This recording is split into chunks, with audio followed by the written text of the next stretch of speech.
સોનાના કારોબાર ઉપર નજર કરી લઈએ. સોનામાં મજબૂતી આગળ વધતા અહીંયા કોમેક્સ ઉપર ભાવ $3,370 ઉપર પહોંચ્યા છે, તો સ્થાનિક બજારમાં 1 લાખની ઉપર કારોબાર યથાવત રહ્યો છે.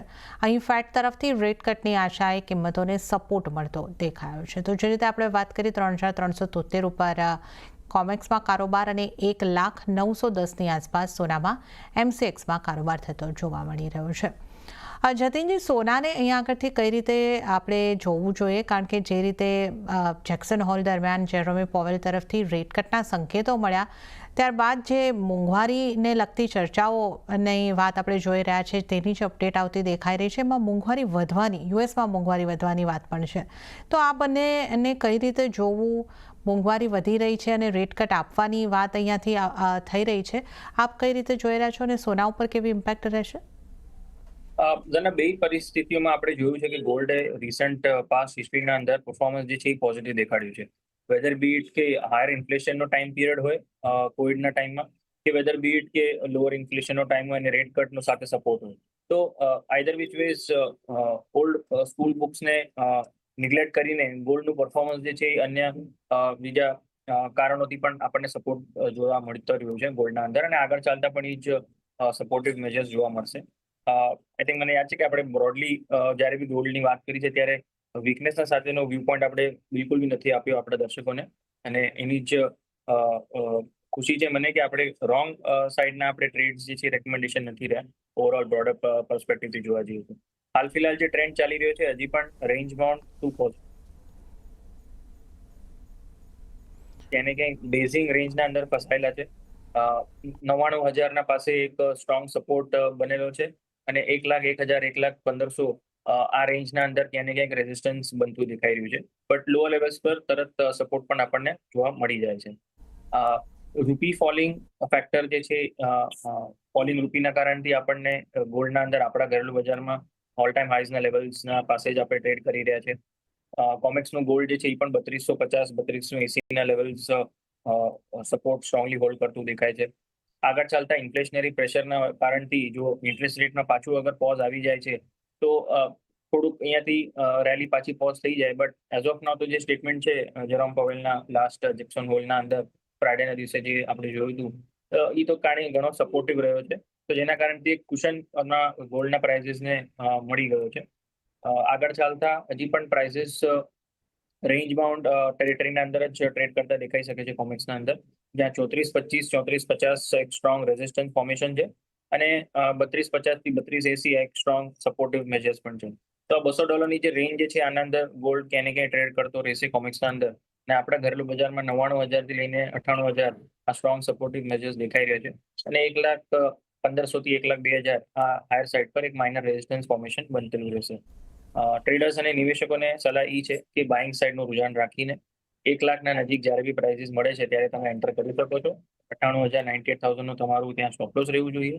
1,15,000, 1,02,000 સુધી એક મોડેસ્ટ ટાર્ગેટ રાખીને ચાલુ હમણાં, કેમ કે હમણાં રેન્જના અંદર ફસાયેલો છે, એ કારણથી આ વ્યૂ પોઈન્ટ બની રહ્યો છે. કેમ કે જો રૂપિયો જ્યારે સ્ટ્રેન્થ લેશે ત્યારે ક્યાંય ને ક્યાંય કોમેક્સ ગોલ્ડ જે છે એ થોડું પરફોર્મન્સ થોડુંક દેખાડશે, તો રૂપિયાનું સ્ટ્રેન્થના કારણથી આપણે ઘરેલું બજારમાં થોડુંક ગેઇન્સ ઓછા રહેશે.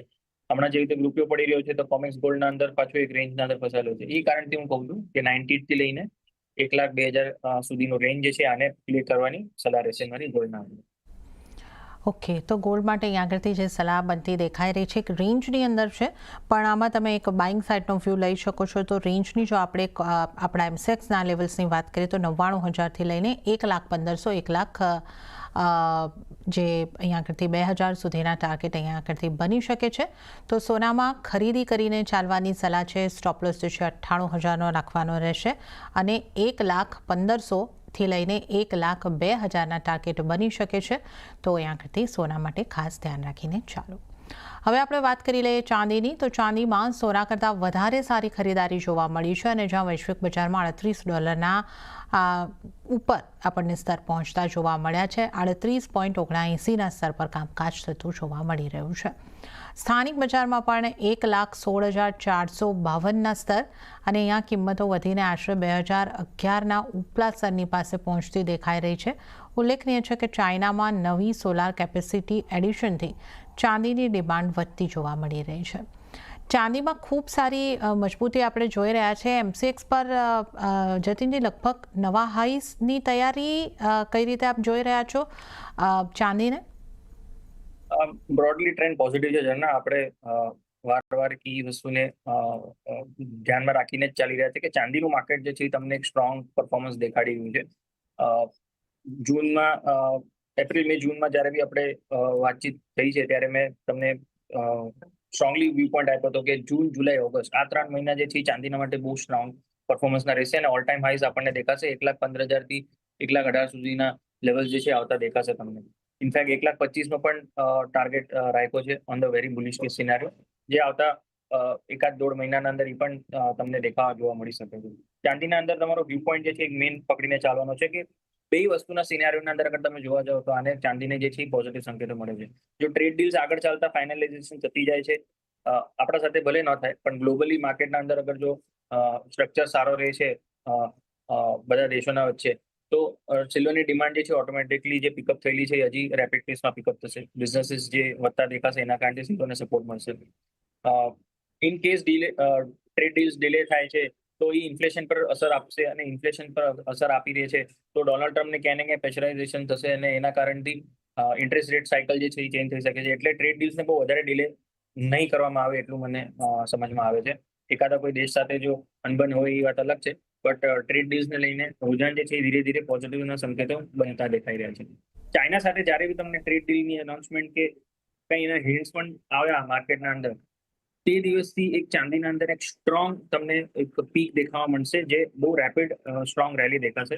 આ વસ્તુને ધ્યાનમાં રાખવાની છે કે ચાંદીની રેલી ચાઇનાના કારણથી બહુ વધારે સ્ટ્રોંગ થઈ શકે છે જ્યારે બી ટ્રેડ ડીલ થાય છે. તો સપોર્ટિવ મેજર્સના હિસાબે જોવા જઈએ તો 1,12,000 થી 1,13,000 સ્ટ્રોંગ સપોર્ટ છે હમણાં ચાંદીના માટે, અને 1,18,000 1,18,500 એક સ્ટ્રોંગ માઇનર રેઝિસ્ટન્સ છે, જે આપણે એને ટાર્ગેટ પકડીને ચાલી શકીએ. તો 1,18,000 સુધીનો વ્યૂ પોઈન્ટ રાખીને ચાલો અને 1,15,000 આજુ જ્યારે મળે છે ત્યારે એની અંદર બાઇંગ કરવાનું છે. તો બાય ઓન ડિપનું માર્કેટ છે ઝરના. સ્વિંગ ટ્રેડિંગના હિસાબે ઓપોર્ચ્યુનિટીઝ 1,15,500 થી લઈને 1,15,000 ના આજુબાજુ છે. 1,18,000 સુધીના તમારા ટાર્ગેટ રહેવા જોઈએ ચાંદીના. ઓકે, તો ચાંદીમાં મજબૂતી યથાવત રહી શકે છે. 1,15,000ની આસપાસથી બાઇંગ કરો ને 1,18,000 સુધીના ટાર્ગેટની તમે અહીં આગળથી અપેક્ષા રાખી શકો છો. તો સોના ચાંદી બંનેમાં ખરીદી કરીને ચાલવાની સલાહ બની રહી છે. તો આ સાથે